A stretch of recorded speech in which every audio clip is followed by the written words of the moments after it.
The Property Pod. Welcome to The Property Pod with Moneyweb. The property sector is an ever-changing sector. And in this podcast series, your host, Suren Naidu, chats to movers and shakers in the property industry.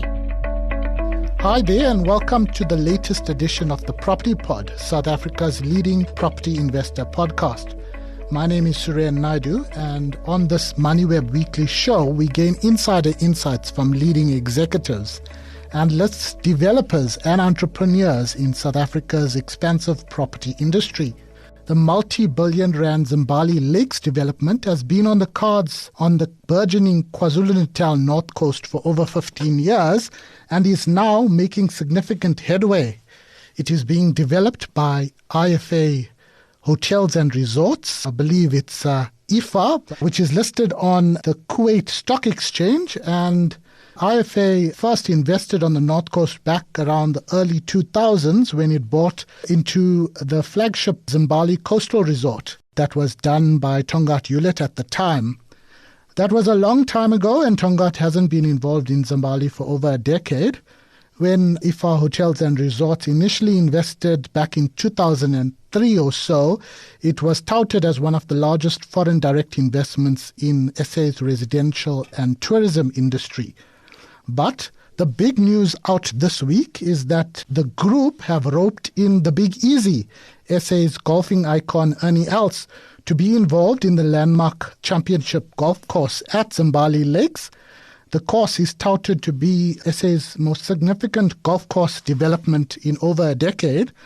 And to tell us more about the Big Easy coup and overall development is Wayne Krambeck, Senior Vice President of Operations at Zimbali Lakes. Welcome to the Property Pod, Wayne. I hope I got your position correct.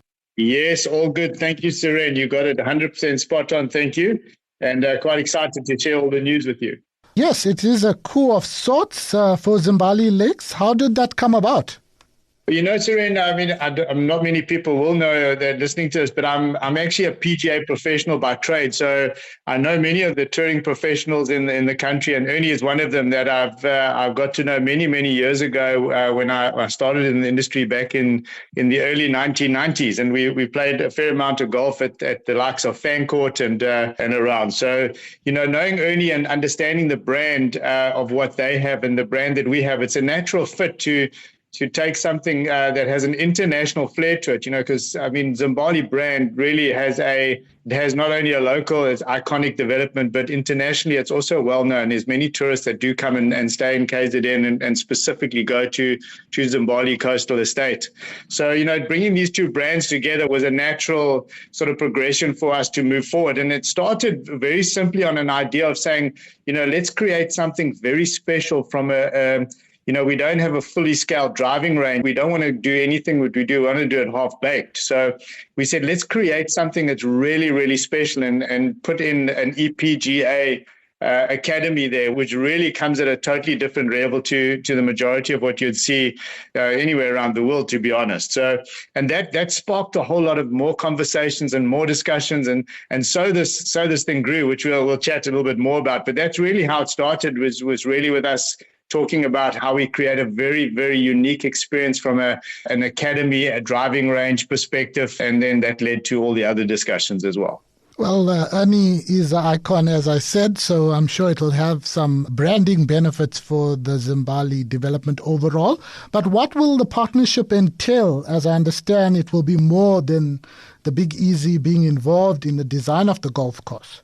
Yes, absolutely. So as I said, the initial discussions were around an academy. And as we got talking, you know, we thought, we still got a whole golf course to construct and build. And let's get Ernie involved in the design of the golf course as well. And call it an Ernie Els signature golf course. So that was the next progression. And with the academy coming and doing what we did, we said, well, why don't we now create a sort of a scholarship accommodation, which is really the Ernie Els suites. So we've designed, they've already designed Ernie Els suites. There's 60 of them, can cater up to 240 students at any given time.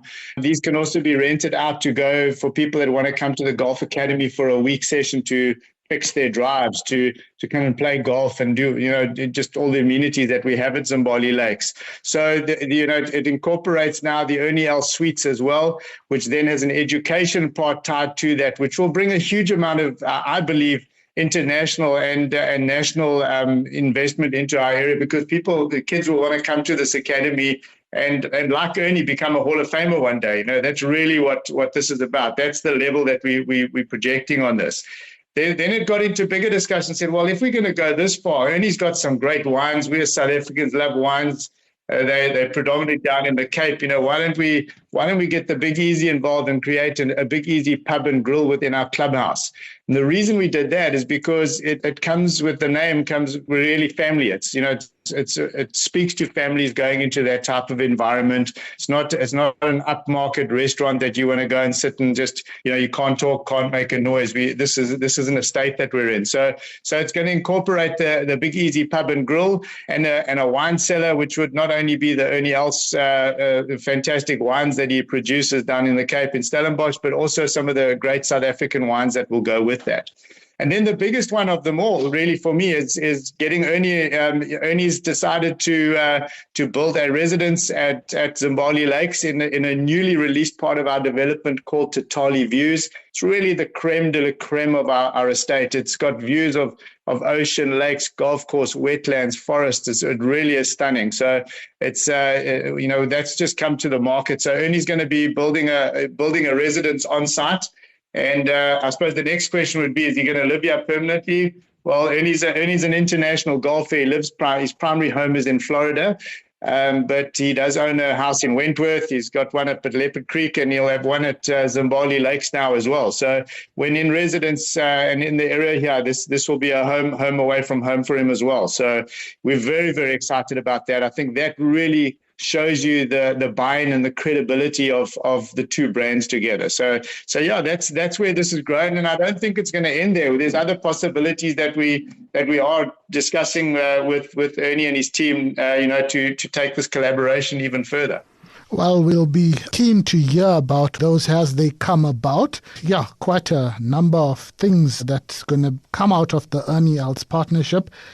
Just for our listeners, for a little bit more insight, can you give us an update on the overall multi-billion rand project being led by IFA Hotels and Resorts? Because, as I mentioned earlier, it's been on the cards for a long time. Yes, it has, Suren.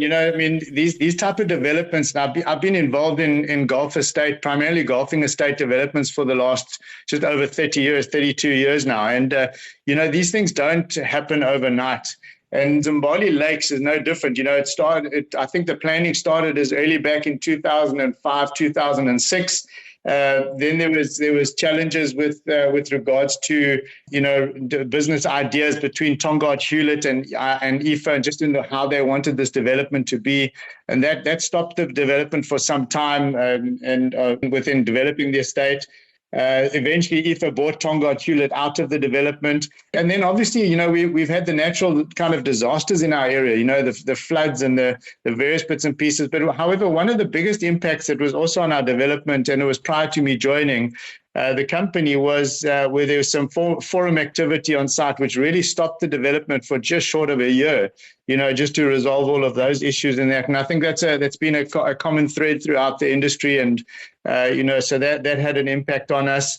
The economy's had an impact at certain stages through that. However, we made a strategic decision 4 years ago within the company that we're not going to tell people what we're going to do on the development. So we said we're going to keep quite quiet for a little while. We're going to get stuck in the ground and we're going to start developing. And we did that. We started to put our infrastructure in. We started constructing the golf course. Security fencing went up, security gatehouse. And we said we're rather going to tell people what we've done rather than what we're going to do. And because, it's I think we see this so often in development, where people tell somebody what they're planning to do, but they never end up executing it. So we said we're going to put our money where our mouth is, and we're going to start developing and tell people what we've done.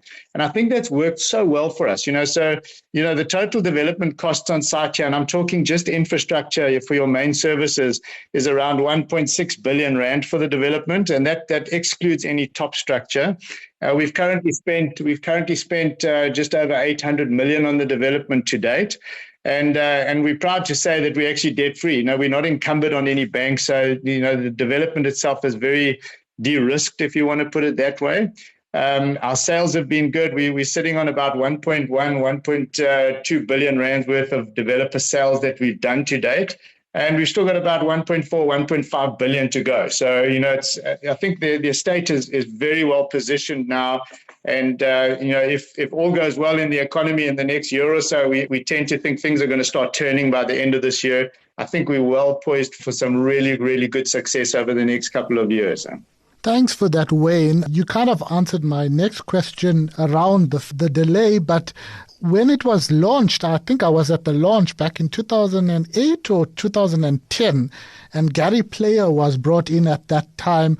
Obviously, Ernie Els is now involved with the golf side of the development, but can you share some of the key components of the overall development besides the golf course? The residential estate is there, but to give people a little bit of insight into the design, because it's called Zimbali Lakes. It's next to Zimbali Coastal Resort, but it doesn't have a direct beach access like the initial development, but its overall scale, it's quite a significant project. Absolutely. We call ourselves a 3-generational estate, number one, and we also call ourselves a 15-minute estate. So the 3-generational estate is based on the fact that you can have 3 generations of family living on our estate. You could have the grandparents living in the retirement village, which has already been sold and in the planning to start. We're hoping that it'll start this year, which is the Evergreen Group. They do the life rights on the project, and they really, really got an incredible property.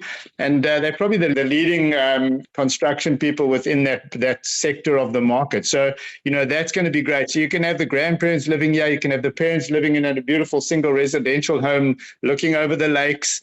And then you can have the young professionals, the 20 to 30-year-olds that are in the family coming up and buying a small apartment within the development. So, that's why we call it the 3-generational.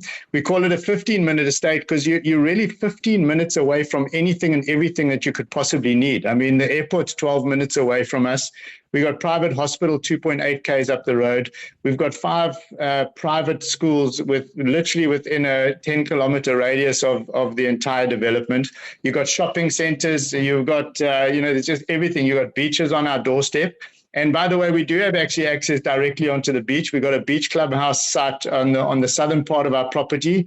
So we got access directly under the M4 highway in a couple of places within the development because we straddle over the M4, and that has access directly to the beach. What makes this development so unique and compared to so many around us is we have such a diversity of offerings. Those diversity of offerings is obviously the beach clubhouse.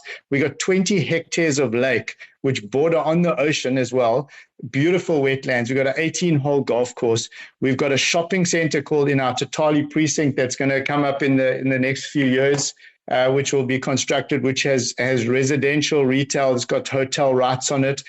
That sits within our development, but outside of the security of that development. You can't compromise the security of a development. So the residents will have full access to those facilities on their doorstep. We've got garage sites, we've got doctors' rooms and all, as I said, the retirement village. There's cycling tracks, there's everything that you could possibly think of. So, we have very, very diverse offering within the entire development. And that's really, really exciting for us. And we're pet friendly, which is wonderful. So, you're actually allowed to bring your furry pets with you. In actual fact, we do the fast and furriest walk here sort of 3 or 4 times a year where we allow people to bring their pets and come and experience the estate. Thanks for all that insight, Wayne. So it's really going big guns on all the different elements. For readers and listeners that might not be aware, Evergreen is part of the Krambeck group. So it's, the part owners of Melresart in Johannesburg, and they've got quite a big presence in the Western Cape, being based out of there. So yeah, there's definitely lots to watch out for.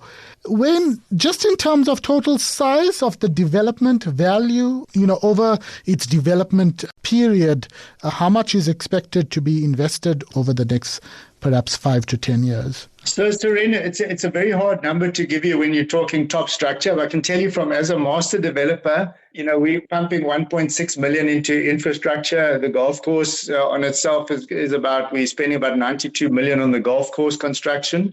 We've got a planned clubhouse and sporting facilities. When I say it's an estate clubhouse and sporting facilities, this is in a similar area to where the EPGA Academy will be located. I mean, that's going to be 150 or 200 million rand spent just on those facilities.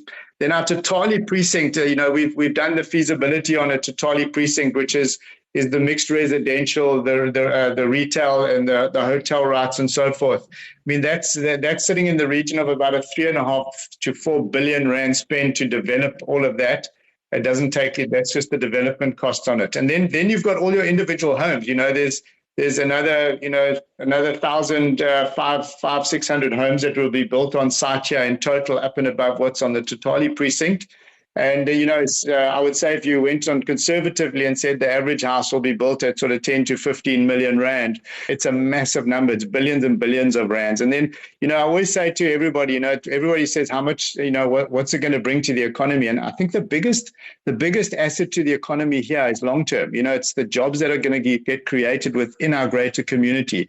It's the pool services, the electricians, the plumbers, the gardeners, the domestic workers, that's long-term income into a greater community that has a massive impact. When you're building a house, it has an impact on somebody's life for 18 months, and then the house was built and they now need to find another income, So that really excites me. And I think those are big numbers when you're talking 2,600 opportunities within a development like this. Then you've got the golf course maintenance, the verges, the maintenance, and painting of homes, et cetera, et cetera. So that really is a number that's not quantifiable because it's just in perpetuity. Well, the North Coast is definitely booming, and it seems to be back on the up post some of the issues that KZN has faced and the world with COVID and that sort of thing. But just a little bit of color in terms of IFA Hotels and Resorts. Why is it investing in the North Coast? Within the context of it was involved in initial Zimbali Coastal Resort when it developed the Fairmont, for example. It's no longer involved there because we reported that, Capital purchased that property. But just give us some insight into the company and why it's investing in the North Coast. Or is that an obvious answer to that question? No, I'd love to talk about that. And I think first of all, IFA as an international company has got a footprint in many countries around the world. They're primarily in the hotel sort of space. But we're one of the biggest developers, if not the biggest developer on the Palms in Dubai. So, they come with a huge track record, are listed on the stock exchange in Kuwait. And, why the KZN North Coast? And I think, over the last sort of 6 to 10 years, despite what's been thrown at the world or locally or internationally or within South Africa or locally in our specific region, this area has absolutely dominated. It's just the property prices have continued to rise and above what the average is in South Africa.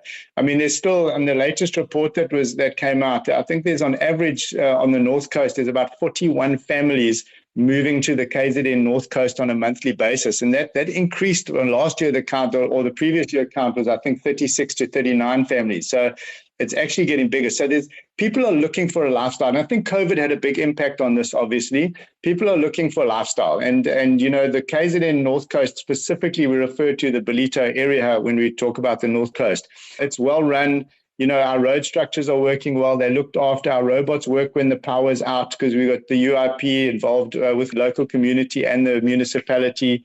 The beaches are clean. Our water is run by Caesar Water, which is an international company. It's not run by the local municipality. So that it runs well. We don't have sewage going into the ocean. So we can literally swim in our oceans, all year round, which should be a privilege that everybody has everywhere. But the reality is that is what we have here. So this area is on a huge, huge growth. We've got Club Med coming up the North Coast, which I'm sure you'd be more than well aware of. I mean, that from an international perspective and marketing for this area is enormous. our golf course being the only golf course in South Africa being constructed with the estate of this caliber will add to that international flair. And we have a desire to start really tapping more into an international market, which we are doing already, and that's quite exciting. So, I think when you look at all the indicators from a company perspective, where else would you want to be? This is an area that you want to be. I mean, why did Club Med choose the KZN North Coast and not the Western Cape as an example? This is where the growth is. I can hear the passion there, Wayne.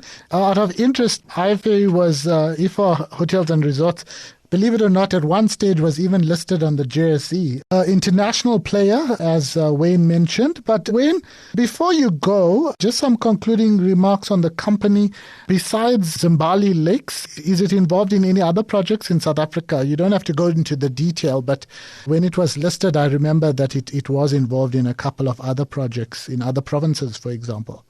Yes, Suren, they did. I mean, they were involved in some projects in the Western Cape, which is now, I mean, they're fully out of those and de-invested in them, and they've come to an end. The only one that we're still involved in outside of this area is Legends up in the Waterberg, which we still own a big chunk of that, and there's plans. We've kind of been putting that land banking that for a while, focusing more on this development.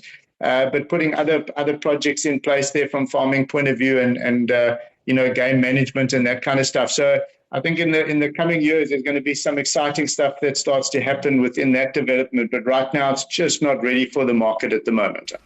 Wayne, it's been a pleasure chatting to you. I really appreciate your time. That was Wayne Krambeck, Senior Vice President of Operations at Zimbali Lakes, which is being developed by IFA Hotels and Resorts. Thanks for listening to the Moneyweb Property Pod with Suren Naidu. To listen to more episodes, go to moneyweb.co.za or the Moneyweb app and follow Moneyweb News for daily updates. Follow Suren on Twitter @Suren Naidu for more of his property industry content and other business stories. The Property Pod.